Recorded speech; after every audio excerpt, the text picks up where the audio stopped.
Assalamualaikum warahmatullahi wabarakatuh. Jumpa lagi dengan saya. Oke, kali ini saya akan membuat video penjelasan sedikit tentang engine management system. Jadi di sini sudah saya sediakan papan injeksi. Engine management system ialah komponen mesin yang sudah otomatis dan sudah sistematis dan sesuai dengan prosedur. Karena di sini terdapat beberapa komponen seperti sensor, ECU, dan aktuator. Oke, saya akan jelaskan satu persatu dan jangan lupa like, komen dulu, subscribe dulu, dan juga bisa menerima komentar, pertanyaan, ataupun kritikan. Oke, langsung saya jelaskan. Di sini bagian sini, teman-teman, ini adalah sensor. Sensor itu fungsinya untuk mendeteksi, sama halnya dengan sensor-sensor yang lainnya. Cuman sensor kalau di sistem injeksi itu seperti ini. Ini sampai sini ini sensor. Nah, ini dasarnya. Sebenarnya banyak sensor, teman-teman. Cuman di komponen ini yang paling penting. Kemudian ada ECU. ECU ini adalah komputer mesin. Jadi yang mengelola komponennya semuanya itu, yang memerintahkan menerima laporan itu adalah ECU. ECU ini engine control unit, ya. Kemudian di sini ada aktuator. Aktuator ini fungsinya komponen yang bekerja. Jadi urutannya, di mana ada ECU, ECU itu adalah otaknya sistem. Ini katanya sistem. Ini mendapatkan laporan dari ini. Terus ECU memerintahkan kepada aktuator. Jadi semuanya sensor itu terdapat di beberapa komponen. Seperti ada di bagian bahan bakar, udara, kemudian ada di bagian pengapian. Tuh. Jadi kalau emang semuanya butuh berapa untuk bahan bakarnya, kemudian pengapiannya, udaranya. Nah, yang baca itu ini, yang baca yaitu sensor yang mendeteksi. Kemudian laporkan, dan dari ini memerintahkan terhadap ini untuk mengoptimalkan. Oke, sekarang saya akan jelaskan satu persatu. Nah, yang bagian sensor. Oke. Jadi di sini sensor dasarnya itu, yang paling dasar itu ada 1, 2, 3, 4, 5, 6, 7, 8, yang mana terdapat engine coolant temperature sensor yang bagian atas. Nah, engine coolant temperature sensor ini fungsinya untuk mendeteksi radiator. Jadi radiator panas, radiator dingin, ini yang mendeteksi. Kalau radiator panas, maka otomatis kipas yang ada di radiator itu akan berputar. Kalau dingin tidak berputar, seperti itu aja. Nah, pokoknya intinya engine coolant temperature sensor ini untuk mendeteksi panasnya radiator. Kemudian yang kedua, di sini ada intake air temperature sensor. Ini fungsinya untuk mendeteksi suhu. Oke, jadi intake air temperature sensor itu untuk suhu udara. Nah, ini biasanya nempel di dekatnya filter udara. Suhu udaranya panas atau dingin, ini yang mendeteksinya. Oke, kemudian lanjut di bagian bawah. Di sini ada manifold absolute sensor. Nah, ini sangat penting, teman-teman. Ini yang mengatur, ini yang mendeteksi tekanan udara masuk ke ruang pembakaran. Jadi ini ada di intake manifold, yang mana udara masuk, tekanan udara masuk itu ini yang akan melaporkan terhadap ECU. Jadi kalau ini mati, biasanya udara tersebut tidak terkontrol sehingga bisa boros BBM atau bisa mobil itu tidak terlalu kekuatannya kurang. Nah, ini biasanya manifold absolute sensor, ini yang bagian mendeteksinya. Kemudian lanjut di bawah itu ada knock sensor. Nah, ini fungsinya untuk mendeteksi ketukan yang ada di blok silinder. Jadi blok silinder itu tidak akan bunyi ketukan kalau ada ini, karena ini mendeteksi tentang blok silinder ya. Dan ini fungsi ini dekatnya di bagian dekat blok silinder. Kemudian di sini ada oksigen atau lambda sensor yang mana fungsinya mendeteksi gas buang yang terdapat di bagian pembuangan pembakaran pada sistem injeksi. Jadi ini fungsinya keluarnya berapa persen, emisinya berapa persen, ini yang mengatur teman-teman. Ini kalau mobil-mobil sudah sekelas injeksi, asapnya itu biasanya tidak ternampak. Nah, karena sudah ada ini oksigen lambda sensor. Oke, kemudian lanjut di bawahnya ada throttle position sensor, yaitu tentang yang mana TPS yang sebelah sini teman-teman ya, yang sebelah sini ini sensornya TPS. Nah, ini sensor TPS, ini throttle-nya. Ini mendeteksi gas. Jadi kalau sudah gas berarti semua membutuhkan tenaga, baik itu pengapian, bahan bakar, udara, seperti itu. Lanjut di bagian di atas itu ada sensor CMP dan CKP. Jadi yang mana CMP dan CKP itu hampir sama ya, cuman CMP itu mendeteksi camshaft atau poros knock. Poros knock itu yang bagian mekanisme katup, dan crankshaft CKP ini bagian crankshaft poros engkol yang memutarkan seluruh komponennya. Nah, ini yang mendeteksi. Ini komponennya, ini sensornya CMP, camshaft atau poros knock.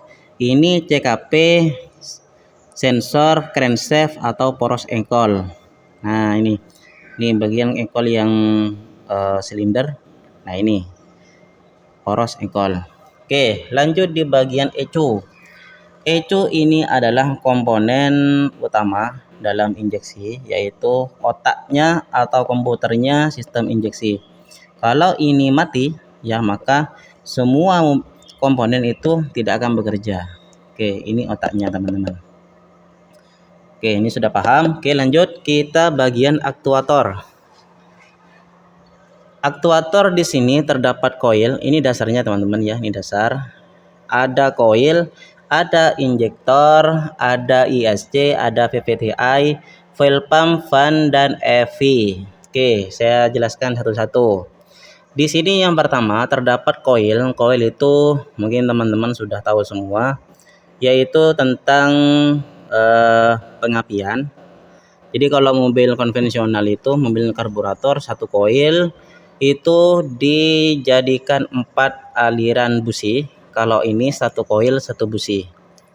Oke, maka kecepatan percikan apinya sangat luar biasa. Ini koilnya. Nah, ini koilnya. Businya ini. Oke, ntar lagi kita praktekkan. Kemudian lanjut lagi, di bawahnya ada injektor. Injektor itu ya mengeluarkan atau menyemprotkan bahan bakar. Ini injektornya. Biasanya kalau dibersihkan, servis ini yang dibersihkan.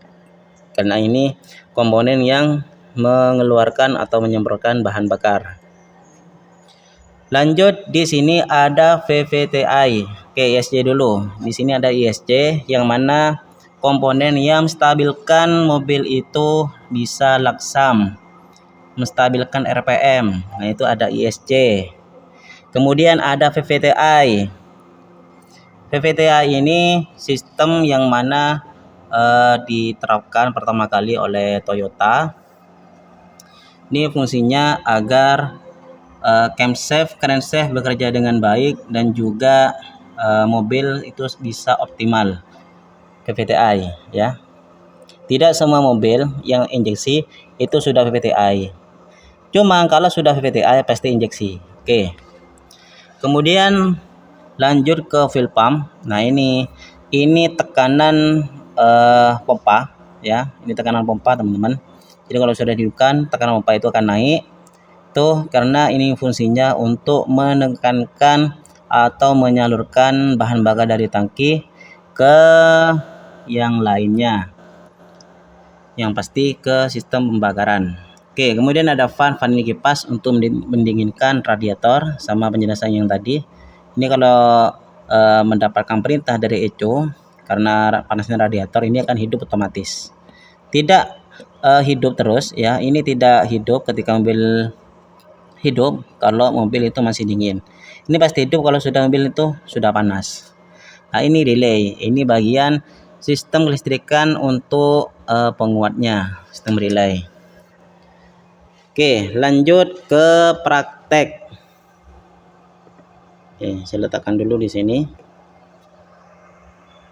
Oke teman-teman, langsung kita praktekkan praktek scan atau melihat kerusakan pada sistem injeksi. Oke, di sini saya menggunakan OBD 2 ya. Jadi teman-teman bisa cek di keranjang kuning bagian bawah ya. Ini harganya kalau kemarin tuh harga 700 sampai 800. Kalau sekarang kayaknya turun ya, 600 itu sudah dapat kayak gini. OM OBD 2. Nah, bentuknya seperti ini. Ini sangat simple dan bisa tembus di mobil sekelas di Indonesia ini. Oke, jadi yang pertama kita cek dulu kerusakan ya. Di sini karena sudah sistem perakitan, jadi emang dibuatkan untuk sensor itu bisa dimatikan secara manual dan juga komponen-komponen yang lainnya. Oke. Jadi pertama kita jelaskan dulu. Jadi di sini ini ada bacaan simulator dan original. Nah, jadi kalau komponen ini saya tekan di tengah, nah seperti ini ya. Kemudian yang lain juga saya tekan seperti ini, maka nah di tengah ini bukan yang kiri atau kanan, di tengah. Komponen ini kan mati. Nanti akan terbaca di scan OBD 2 ini. Oke, sekarang saya hidupkan dulu. Oke, kita scan dulu, kita cek dulu apakah tidak ada masalah. Ya, ntar lagi kita langsung praktekkan. Oke, kita cek dulu semuanya aman semua, aman semua. Setelah itu kita praktek, kita cek menggunakan ini dulu ya. Jadi pertama kita colokkan seperti ini. Kalau di mobil itu biasanya di bawah setir ya, di bawah setir untuk soketnya, di bawah setir. Dan kemudian di kontak, jangan di starter dulu. Nah, itu akan hidup. Oke, sudah seperti ini, kita lanjut, kita cek dulu ya, apakah ada yang rusak atau mati atau tidak fungsi, itu akan terdeteksi di sini. Oke, caranya seperti ini teman-teman. Jadi enter, di sini sudah muncul diagnostik codes dan tools up. Nah, ini lanjut. Nah, di bagian ini bisa mencari mobil sesuai yang diperbaiki. Ini mobilnya Toyota Avanza ya. Cuman di sini ecunya itu Daihatsu. Nah, ini Daihatsu. Oke, nih Daihatsu. Oke, untuk namanya saja yang Toyota.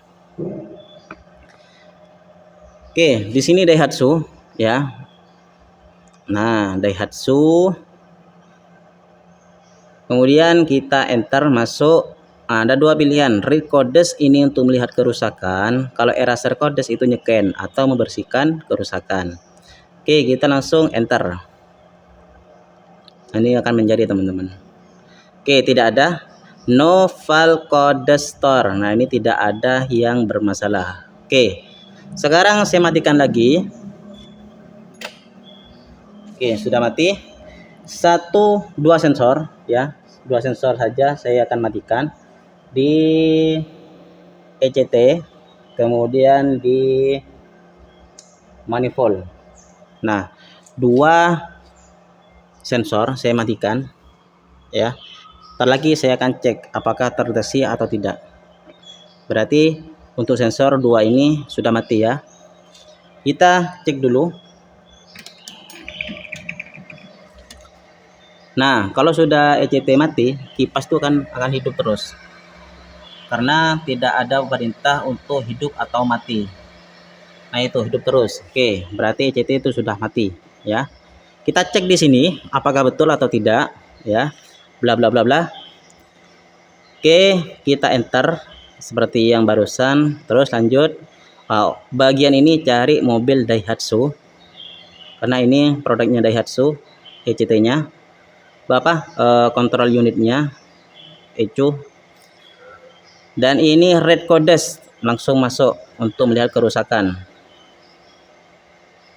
Oke, sudah nampak dua di sini yang bermasalah, yaitu kode P0105 intake air manifold prosesor sensor signal. Nah, tidak ada sinyal untuk yang bagian.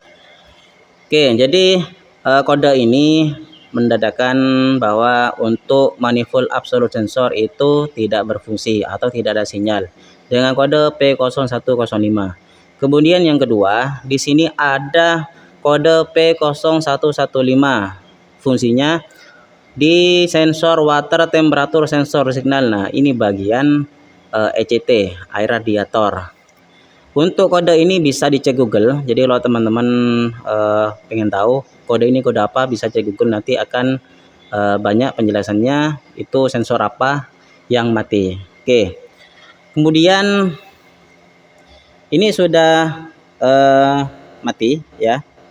Kita kembali lagi. Kita matikan dulu. Oke, sekarang saya hidupkan lagi. Anggap ini sudah diganti dengan yang baru atau sudah dibersihkan atau diperbaiki. Oke, sudah diperbaiki. Kemudian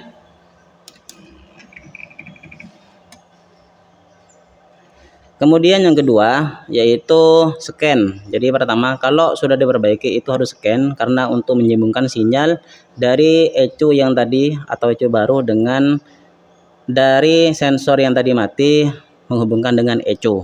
Oke, lanjut enter diagnostik dan cari mobil Daihatsu seperti yang tadi. Nah, setelah itu cari eraser codes. Nah, klik 2 kali itu are you sure, apakah kau pasti. Nah, ini langsung enter. Turn key on with engine ya, ini minta dihidupkan. Nah, oke. Kalau sudah hidup tinggal enter saja, itu akan scan untuk menghubungkan atau menghidupkan kembali sensor. Nah, eraser codes. Oke, sudah di scan. Oke, kita kembali lagi, kita coba matikan lagi. Oke, kemudian kita cek lagi apakah masih terbaca atau tidak. Nah, ini lanjut. Ini cari mobil Daihatsu. Nah, read codes. Nah, sudah tidak ada, no file code store, seperti itu. Nah, seperti itu cara scan dan praktek dan memahami tentang sistem injeksi. Semuanya itu bisa, teman-teman. Jadi kalau pengen yang ini dimatikan, yang coil tinggal cabut saja, nanti di scan kita lihat bisa ya, karena ini sistemnya ini untuk pembelajaran.